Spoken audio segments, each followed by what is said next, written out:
Ovdje je Omizio sa Omizio.com. Danas ćemo napraviti review igrice koja se zove Mega Jump, jedna od mojih omiljenih igrica za iPhone. Mega Jump možete naći na iTunes Store-u i igrica je besplatna.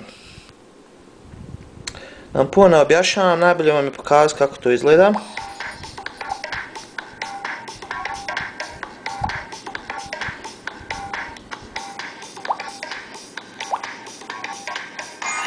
Poenta igrice je skakanje na ove novčiće i prikupljanje različitih novčića. Kontrolišete svog avatara, micajući iPhone lijevo ili desno na njemu.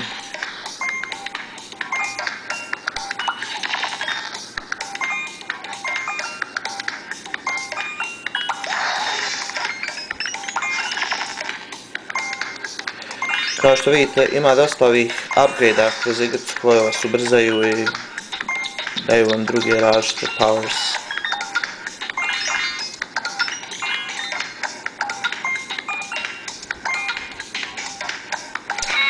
I kad fullite novčić, naravno padate.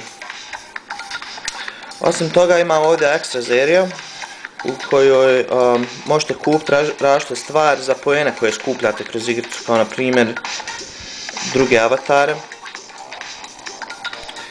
ili neke od ovih power-ups.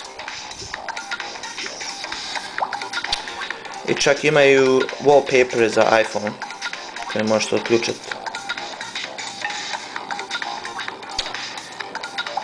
Igrica ima 10 različitih nivoa.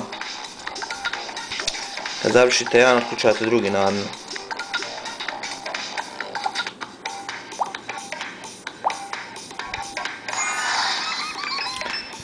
I to vam je review Mega Jump.